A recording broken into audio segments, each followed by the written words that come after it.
Hello दोस्तों, Omkar institution में आपका स्वागत है आपका आपकी इस ऑपरेशन सीरीज में, जिसमें हम डेली का करंट अफेयर्स यहाँ पर डिस्कस करते हैं।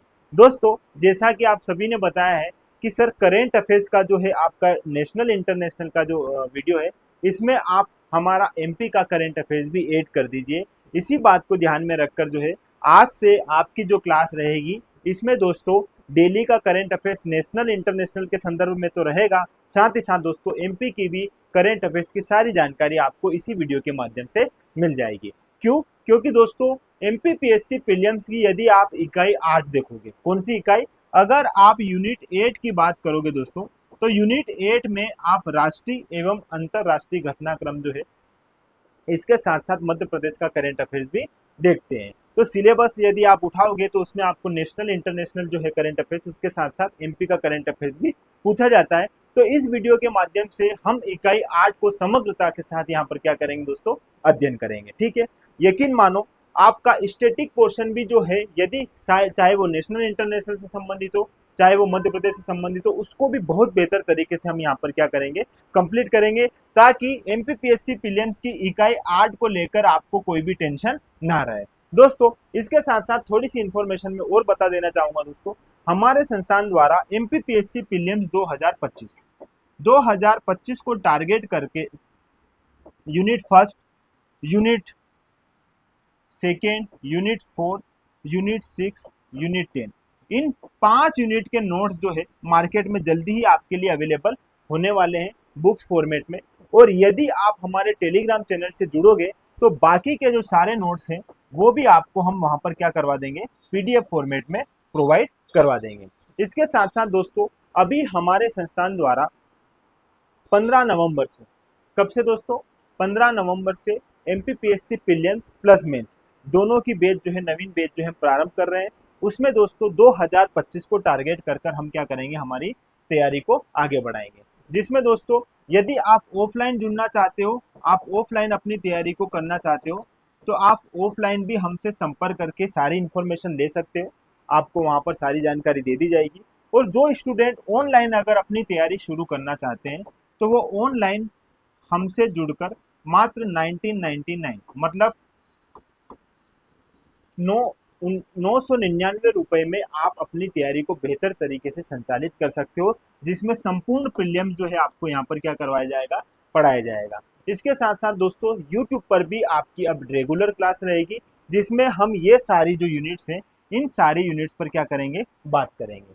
ठीक है, यदि कोई स्टूडेंट अभी प्रारंभिक रूप से अपनी तैयारी शुरू करना चाहता है, तो दोस्तों जुड़िए हमसे, बेसिक से सारी चीज़ें बेहतर तरीके से हम यहाँ पर क्या करेंगे, कंप्लीट करेंगे। तो हमारी एप्लीकेशन जो है दोस्तों, उस पर अगर आप देखोगे तो मात्र 999 में आपको प्रीलिम्स की तैयारी अच्छे से करवाई जाएगी। इसके साथ साथ दोस्तों आपको हमारे संस्थान द्वारा जितने भी टेस्ट सीरीज जो है के टेस्ट जो है वो आपको प्रोवाइड करवाए जाएंगे। टेस्ट के साथ साथ डाउट सेशन की क्लास रहेगी। और इसके साथ साथ दोस्तों आपको हमारे संस्थान द्वारा आयोजित जितने भी नोट्स हैं, वो सारे नोट्स आपको क्या किए जाएंगे, प्रोवाइड करवाए जाएंगे। ठीक है, तो ये एक बेसिक सी बातें थी जो हमें आपको यहाँ पर बतानी थी हमारी क्लासेस को लेकर।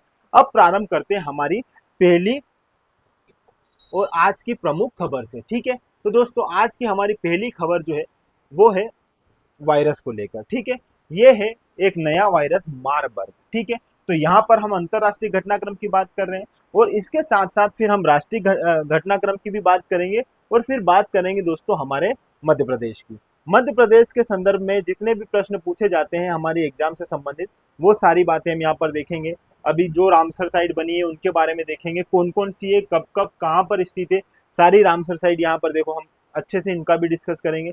ठीक है, ये सारे बिंदु जो है, फिर जो है नए हमारे मुख्य सूचना आयुक्त कौन बने उनके विषय में बात करेंगे। फिर जो नई संपत्ति की जो है रजिस्ट्री के लिए एक ऑनलाइन पोर्टल जो प्रारंभ किया गया है, उसके विषय में हम चर्चा करेंगे। ठीक है, दूसरा हमारा इंजीनियरिंग कॉलेज जो है कहाँ पर स्थापित किया जा रहा है, ये सारी बातें हम मध्य प्रदेश के संदर्भ में भी देखेंगे। ठीक है, चलो प्रारंभ करते हैं दोस्तों आज की हमारी इस क्लास से। इसमें हम अच्छे से हमारा स्टैटिक क्वेश्चन भी साथ में देखते हुए चलेंगे। ठीक है, चलो बात करते हैं दोस्तों पहले प्रश्न की। हाल ही में एक नया वायरस मारबर्ग अफ्रीका के किस स्थान पर देखा गया है? दोस्तों मारबर्ग का इतिहास जो है थोड़ा सा पुराना है। यह जो वायरस है, पहली बात तो मारबर्ग क्या है दोस्तों, एक वायरस है। इसका इतिहास अगर आप उठा के देखोगे तो सबसे पहले ये 1967 में देखा गया था, और 1967 में भी कहां पर देखा गया था, अफ्रीका का एक शहर है युगांडा। कहां पर देखा गया था दोस्तों, युगांडा में। फिर युगांडा के बाद ये यूरोपियन कंट्री में भी चला गया, जैसे जर्मनी में, ठीक है, जर्मनी के फ्रैंकफर्ट में, ये मारबर्ग, इन सारे क्षेत्रों को क्या किया इसने, अच्छे से प्रभावित किया। देन उसके बाद ये कुछ समय तक क्या है, सामने नहीं आया, लेकिन हाल ही में अभी अफ्रीका में फिर से इसे देखा गया है, और अफ्रीका के रवांडा में इसे देखा गया है। कहां पर दोस्तों, रवांडा में। दोस्तों युगांडा और रवांडा, थोड़ा सा इनकी स्थिति समझो। ये है हमारा अफ्रीका, ठीक है, आप जानते हो। इस अफ्रीका में यहाँ आप देख रहे हो युगांडा, ये है युगांडा। यहाँ से इसकी शुरुआत हुई थी, कब हुई थी, 1967 में। फिर ये यूरोपियन कंट्री में भी इसका जो है प्रसार प्रचार इसका बढ़ा, और उन क्षेत्रों में भी यह जो है फैलने लगा, ठीक है। लेकिन हाल ही में ये यहाँ स्थित रवांडा जो है, रवांडा में जो है इसे वर्तमान में जो है क्या है, देखा गया है, ठीक है। और कब देखा गया है, ये सितंबर के अंत में ही देखा गया है, मतलब अभी कुछ दिनों की ही ये घटना है, ठीक है। तो इम्पोर्टेंट है, इसके बारे में थोड़ा सा देखते हैं। देखो, यह एक नया वायरस मारबर्ग अफ्रीका के रवांडा शहर में देखा गया है, जिसे सितंबर 2024 के अंत तक 26 पुष्ट मामले मिले हैं, और 12 मौतें उसमें क्या की गई है, दर्ज की गई है। इंपॉर्टेंट है ये बात। यह गंभीर रक्त स्त्रावी बुखार का कारण बनता है, जिसमें मृत्यु दर 24% से 88% तक होती है। इंपॉर्टेंट है दोस्तों, इसमें केसेस, इसमें ज्यादा ऐसा नहीं है कि आपको हुआ और ठीक हो गए, इसमें मृत्यु के केस भी जो है लगातार बढ़ते जा रहे हैं, इसलिए यह खतरनाक है, इसको जानना जरूरी है। कौन सा परिवार है दोस्तों, फिलोविरिडे परिवार। यह फिलोविरिडे परिवार का एक सदस्य है, और इसी परिवार से इबोला वायरस भी जो है क्या करता है दोस्तों, संबंध रखता है, ठीक है। तो इबोला वायरस जिस परिवार से संबंधित है, उसी परिवार से जो है मारबर्ग वायरस भी है। तो यहाँ पर ये परिवार का नाम याद रखना, फिलोविरिडे परिवार, ठीक है। इस परिवार का यह सदस्य है, इंपॉर्टेंट है, ये याद रखना। प्रारंभिक संक्रमण आमतौर पर रोसेटस चमगादड़ों के संपर्क से होता है। प्रारंभिक रूप में तो ये क्या है दोस्तों, चमगादड़ से हम जब संक्रमित होते हैं, चमगादड़ से संपर्क होता है हमारा, तो जाके व्यक्ति इसमें क्या होता है, इससे संक्रमित होता है। लेकिन यदि अगर एक मनुष्य में यह फैल जाता है, तो फिर ये मनुष्य से मनुष्य में भी आसानी से क्या है, फैला जा सकता है। देखो यहाँ पर अगर देखोगे, लेकिन मानव से मानव संचरण संक्रमित शारीरिक तरल पदार्थ या दूषित सतहों के सीधे संपर्क के माध्यम से भी हो सकता है। तो विशेष इस बात का ध्यान रखना है। लक्षण आमतौर पर संक्रमण के 2 से 21 दिनों के बाद ही दिखाई देते हैं, जो बुखार, गंभीर सिर दर्द और मांसपेशियों में दर्द से शुरू होते हैं, जो अक्सर गंभीर रक्तस्रावी लक्षणों में बदल जाते हैं। दोस्तों 2 से 21 दिन के भीतर जो है हमें पता चलता है कि हाँ, हमें यह मार्बर्ग वायरस हो गया है, लेकिन तब तक हमें गंभीर बीमारी जैसे बुखार, सिर दर्द, इन सब का सामना करना पड़ता है, और व्यक्ति तब तक पहुंचते पहुंचते अच्छा खासा बीमार हो जाता है, और फिर उसकी मृत्यु हो जाती है, यदि समय पर उसका उपचार वह नहीं कर पाता है तो, ठीक है। तो ये बात आपको यहाँ पर याद रखनी है, इंपॉर्टेंट है, यहाँ से सीधा सीधा प्रश्न बन सकता है। अगला प्रश्न है दोस्तों, हाल ही में विश्व स्वास्थ्य संगठन ने भारत को किसे सार्वजनिक स्वास्थ्य समस्या के रूप में समाप्त करने के लिए आधिकारिक रूप से मान्यता दी है? दोस्तों ट्रेकोमा। ट्रेकोमा आंख से संबंधित बीमारी है, और हाल ही में WHO ने भारत को इसे आधिकारिक रूप से समाप्त करने की अनुमति दे दी है। याद रखना, ट्रेकोमा किस बीमारी से संबंधित है, तो यह आंखों से संबंधित है। यहाँ पर आप देख पा रहे हो दोस्तों, भारत को मिली ट्रेकोमा से मुक्ति, ठीक है। तो यहाँ पर WHO ने हमें आधिकारिक रूप से इसे समाप्त करने की अनुमति दे दी है, ठीक है। बात करते हैं ट्रेकोमा की। ट्रेकोमा बैक्टीरियल क्लेमिडिया ट्रेकोमेटिस के कारण होता है। सबसे पहले आपको ये याद रखना, ट्रेकोमा किससे संबंधित है, बैक्टीरिया, ठीक है। बैक्टीरिया से होने वाली यह एक क्या है दोस्तों, घातक बीमारी है, जो वैश्विक अंधेपन के प्रमुख कारणों में से एक मानी जाती है। विश्व स्तर पर अंधापन हम जो देखते हैं, उसमें एक प्रमुख भूमिका निभाता है यह बीमारी, कौन सी, ट्रेकोमा, ठीक है, याद रखना। WHO के महानिदेशक कौन है दोस्तों, टेड्रोस एडनाम, ठीक है, इतना नाम याद रख लो इनका। टेड्रोस एडनाम जो है WHO के क्या है, महानिदेशक है, इंपॉर्टेंट है ये बात भी। ट्रेकोमा के खिलाफ भारत की लड़ाई 1963 से शुरू हुई, जब स्वास्थ्य और परिवार कल्याण मंत्रालय ने WHO और यूनिसेफ के सहयोग से एक नियंत्रण परियोजना को शुरू किया था, ठीक है। आगे 2005 में अंधेपन के मामलों में 4% से 2018 तक केवल 0.008% तक ही इसका आंकड़ा रह गया है। इसी बात को ध्यान में रखकर WHO ने हाल ही में हमें क्या दिया दोस्तों, आधिकारिक रूप से इसको समाप्त करने के लिए सहमति हमें दी है। चलो आगे बात करते हैं दोस्तों। हाल ही में भारत के चंद्र ध्रुवी अन्वेषण मिशन, जिसे ल्यूपेक्स के नाम से जाना जाता है, को राष्ट्रीय अंतरिक्ष आयोग द्वारा मंजूरी दे दी गई है। किसे दोस्तों? ल्यूपेक्स को। किसके द्वारा? राष्ट्रीय अंतरिक्ष आयोग द्वारा। तो यह किस देश के साथ मिलकर किया जाएगा? तो यह जापान के साथ मिलकर किया जाएगा। समझते हैं दोस्तों ल्यूपेक्स की। ल्यूपेक्स का यहाँ पर आप देख रहे हो चित्र जिसमें ल्यूपेक्स लिखा हुआ है। इसका फुल फॉर्म देखो, लूनार पोलर एक्सप्लोरेशन। ठीक है, लूनार पोलर एक्सप्लोरेशन इसका क्या है दोस्तों? फुल फॉर्म है। ये नाम भी आप यहाँ पर अच्छे से याद रख लीजिएगा। बात करते हैं इसके विषय की। भारत के राष्ट्रीय अंतरिक्ष आयोग ने जापान के जक्सा के साथ, जापान की अंतरिक्ष एजेंसी कौन सी दोस्तों? जक्सा, और इसके साथ मिलकर चंद्र ध्रुवी अन्वेषण मिशन लुपेक्स को क्या दे दी है? मंजूरी दे दी है। किसने दे दी है? राष्ट्रीय अंतरिक्ष आयोग ने। बात करते हैं आगे। 100 दिनों तक चलने वाले ल्यूपेक्स का उद्देश्य चंद्रमा पर जल संसाधनों की खोज करना। किस पर दोस्तों? चंद्रमा पर। क्या क्या खोजना? जल संसाधनों की खोज करना। और क्या करना? भविष्य के चंद्र मिशनों को आगे बढ़ाना, जो इससे पहले और इसके बाद में जो भी हमारे यहाँ पर चंद्र मिशन होंगे उनको आगे बढ़ाने का भी ये काम करेगा। ठीक है, अंतरिक्ष अन्वेषण में अंतरराष्ट्रीय सहयोग को मजबूत करना। ठीक है, ये बात भी इंपॉर्टेंट है। कब तक चलेगा? यहाँ 100 दिनों तक चलेगा। ठीक है, ये बात आप अच्छे से यहाँ पर याद रख लीजिएगा। यह देश का 5वां चंद्र मिशन है। ये बात भी इंपॉर्टेंट है। देश का कौन सा मिशन है दोस्तों? ये 5वां। इस मिशन में जापान रोवर, जापान किसका निर्माण करेगा? रोवर का और रॉकेट का। ठीक है, तो रोवर और रॉकेट का निर्माण कौन करेगा? जापान करेगा। जबकि इसरो लैंडर विकसित करेगा। तो लैंडर कौन बनाएगा? इसरो बनाएगा। ठीक है, ये बात इंपॉर्टेंट है, याद रखना। लुपेक्स रोवर का वजन लगभग 350 किलोग्राम होगा, जो चंद्रयान 3 के 26 किलोग्राम के प्रज्ञान रोवर से काफी बड़ा है। जो हमारा चंद्रयान मिशन था, चंद्रयान 3, उसमें कितना? 26 किलोग्राम था। ठीक है, रोवर। लेकिन यहाँ पर कितना है? 350 किलोग्राम। ठीक है, तो ये बात भी आप यहाँ पर याद रखना। 2040 तक चंद्रमा पर मानव लैंडिंग की योजना इसमें शामिल है। यही इसका उद्देश्य है कि 2040 तक क्या हो?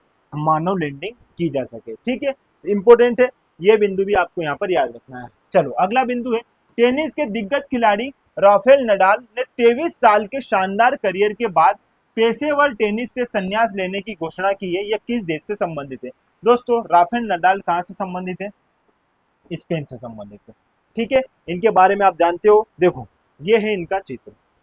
नडाल के बारे में हर कोई व्यक्ति जानता है क्योंकि इन्होंने टेनिस के इतिहास में अपना महत्वपूर्ण रोल निभाया है। अगर मैं इनके खिताब की बात करूं दोस्तों, तो इन्होंने ग्रैंड स्लैम कितने जीते हैं वो यहाँ पर आप देख लीजिए। कितने दोस्तों? 22 ग्रैंड स्लैम इनके नाम है। और अगर फ्रेंच ओपन की बात करूं तो 14, यूएस ओपन इन्होंने 2 जीते हैं, विंबलडन 2 जीते हैं, ऑस्ट्रेलियन 2 जीते हैं, डेविस कप इन्होंने 5 बार जीता है, और ओलंपिक में स्वर्ण पदक 1 बार एकल और 1 बार युगल। इस प्रकार इन्होंने अपने करियर में इतने बड़े बड़े जो है टाइटल अपने नाम किए हैं। तो ये बात आप यहाँ पर याद रखना। अगर मैं टेनिस के इतिहास की बात करूं तो यहाँ पर सबसे अधिक ग्रैंड स्लैम किसने जीते हैं? तो वो भी देख लीजिए दोस्तों, नोवाक जोकोविच। इन्होंने 24 यहाँ पर क्या जीते हैं? ये जो है खिताब जीते हैं। राफेल नडाल 22, रोजर फेडरर 20, पीट सिम्प्रास 14 और राय एमरसन जो है इन्होंने 12 खिताब अपने नाम किए हैं टोटल ग्रैंड स्लैम के मामले में। तो सबसे पहले नंबर पर है नोवाक जोकोविच। ये नाम आप यहाँ पर याद रखना, सर्बिया से संबंधित है ये। चलो आगे बात करते हैं। साहित्य के क्षेत्र में नोबेल पुरस्कार 2024 से किसे सम्मानित किया गया? तो ये है हांगकांग, और इन्होंने साहित्य के क्षेत्र में 2024 का नोबेल पुरस्कार यहाँ पर प्राप्त किया है। ठीक है, ये है यहाँ पर आप हांगकांग को देख लीजिए। यह पुरस्कार उन्हें उनके गहन काव्यात्मक गद्य के लिए दिया गया है, जिसमें ऐतिहासिक आघातों को संबोधित किया गया है और मानव जीवन की नाजुकता को उजागर किया गया है। ये है हांगकांग, और इन्हें जो है साहित्य का नोबेल पुरस्कार मिला है वर्ष 2024 का। साहित्य के क्षेत्र में पहला नोबेल पुरस्कार प्राप्त करने वाले पहले भारतीय कौन थे? तो वो थे दोस्तों रविंद्रनाथ टैगोर। 1913 में उन्हें जो है 1913 में यह जो है साहित्य का नोबेल पुरस्कार मिला था। आप सब जानते हो, गीतांजलि उनकी रचना थी। ठीक है, W.B. येट्स जो उनके मित्र थे, उन्होंने उनको 1910 में उसके बारे में सारी बातें बताई थी गीतांजलि के बारे में।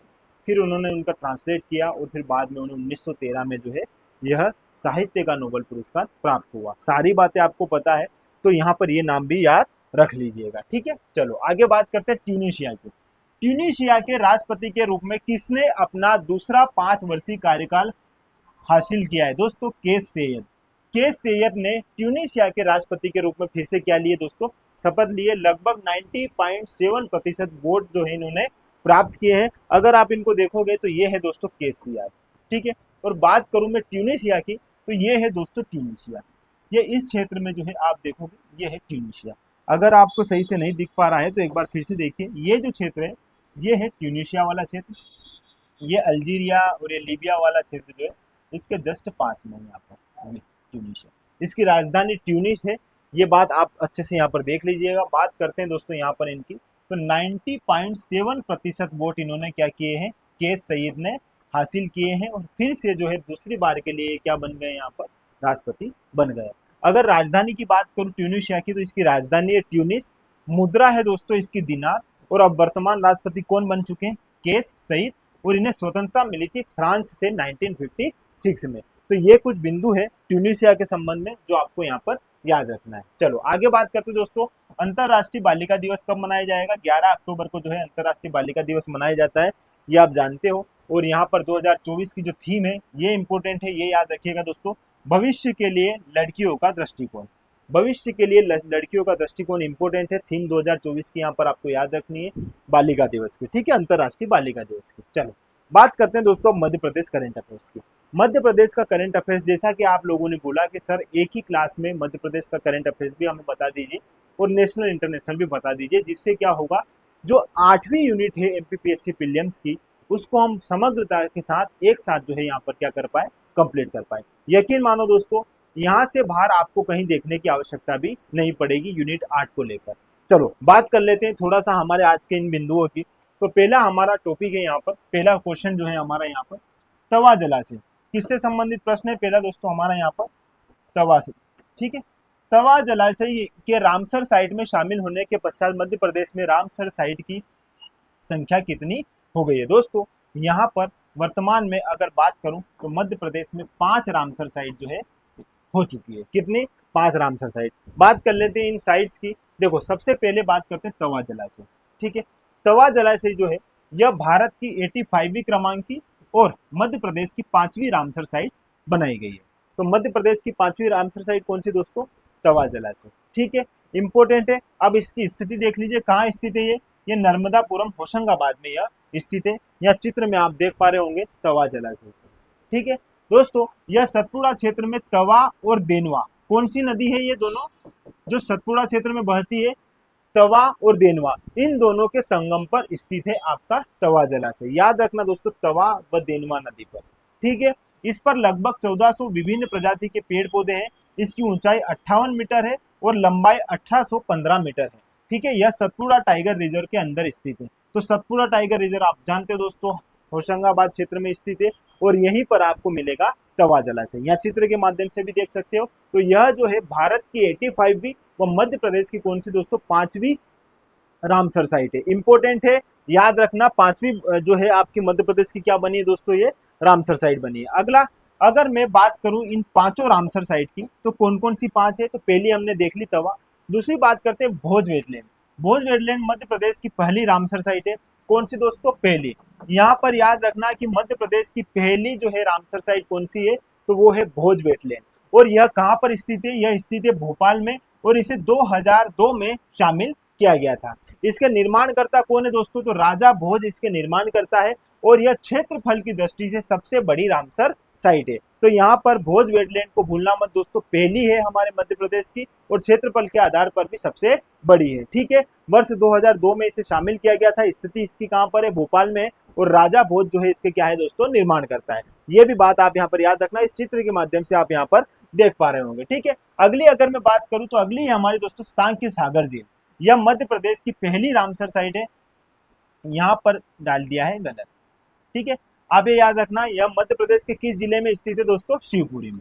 मध्य प्रदेश के शिवपुरी जिले में स्थित कौन सी है यह रामसर साइट, सांख्य सागर झील। और यह 2022 में शामिल की गई थी और इसके निर्माण करता है दोस्तों माधवराव सिंधिया। माधवराव सिंधिया जो है इसके निर्माण करता है दोस्तों। चूंकि यह शिवपुरी में है तो यहाँ पर यह किस राष्ट्रीय उद्यान में स्थित होगी, तो यह माधव राष्ट्रीय उद्यान में स्थित होगी। तो जो सांख्य सागर झील है किस राष्ट्रीय उद्यान में स्थित है, माधव राष्ट्रीय उद्यान में। और माधव राष्ट्रीय उद्यान कहाँ पर है दोस्तों, शिवपुरी में, ठीक है। और यह क्षेत्रफल की दृष्टि से दूसरी सबसे बड़ी रामसर साइट है। पहली कौन सी हो गई, भोज वेटलैंड, दूसरी कौन सी हो गई, सांख्य सागर झील। दोनों बातें याद रखना, या चित्र के माध्यम से भी आप इसको यहाँ पर अच्छे से देख पा रहे होंगे। ठीक है, बात करते हैं सिरपुर तालाब की दोस्तों, ये मध्य प्रदेश की। यहाँ पर हर जगह जो है ये गलत टाइप कर दिया गया है, इसे 2022 में शामिल किया गया है और इंदौर में यह स्थित है। निर्माणकर्ता होलकर है और विशेष जो है इसमें क्षेत्रफल की दृष्टि से सबसे छोटी रामसर। आपको ये याद रखना है कि क्षेत्रफल की दृष्टि से सबसे छोटी रामसर साइट कौन सी है और सबसे बड़ी रामसर साइट, तो ये सबसे छोटी है। और माधव राष्ट्रीय उद्यान शिवपुरी में ये स्थित नहीं है, ये इंदौर में स्थित है। ठीक है, ये बात आप यहाँ पर अच्छे से इसको देख लीजिएगा। चलो बात करते हैं यशवंत सागर की। यशवंत सागर 2022 में इसे शामिल किया गया, यह इंदौर में है और यह सुबेद क्रेन का प्रमुख आवास क्षेत्र, एक सारस है दोस्तों, उस सारस का यहाँ पर क्या है, ये आवास क्षेत्र है। ठीक है, तो ये कुछ बातें जो है आपको रामसर साइट से संबंधित है, जो आपको यहाँ पर याद रखनी होगी। कितनी हो गई रामसर साइट मध्य प्रदेश में, 5। ठीक है, सारी हमने यहाँ पर अच्छे से देख ली है। यहाँ से प्रश्न सीधा सीधा बन सकता है। अगला प्रश्न दोस्तों, मध्य प्रदेश का नया मुख्य सूचना आयुक्त किसे नियुक्त किया गया है, तो माननीय जो विजय यादव जी जो है, इन्हें सूचना आयुक्त के रूप में घोषित कर दिया गया है। मतलब ये जो है मध्य प्रदेश के जो है मुख्य सूचना आयुक्त के रूप में किसने शपथ ली है हाल ही में दोस्तों, विजय यादव जी ने। और इनके साथ साथ 3 अन्य जो है सूचना आयुक्त, उनको भी यहाँ पर नियुक्त किया गया है और उनका नाम है उमाशंकर पचौरी, मंदना गांधी और ओमकार नाथ। तो यहाँ पर 1+3 वाला जो है सूचना आयुक्त कॉन्सेप्ट आप यहाँ पर याद रख लीजिएगा। ठीक है, कौन है विजय यादव, तो ये है विजय यादव। ठीक है, और पहले कौन थे मध्य प्रदेश के मुख्य सूचना आयुक्त, तो वो थे दोस्तों TN श्रीवास्तव जी। तो ये दोनों नाम भी आप यहाँ पर अच्छे से क्या कर लेना, याद रख लेना। और इन्हें शपथ कौन दिलाता है, तो इन्हें गवर्नर शपथ दिलाते हैं। ये बात भी आपके लिए ध्यान रखने योग्य है। चलो आगे बात करते हैं दोस्तों, हाल ही में मध्य प्रदेश सरकार की संपत्ति की रजिस्ट्री, मध्य प्रदेश सरकार ने संपत्ति की रजिस्ट्री प्रक्रिया को डिजिटल करने हेतु किस पोर्टल को लॉन्च किया है।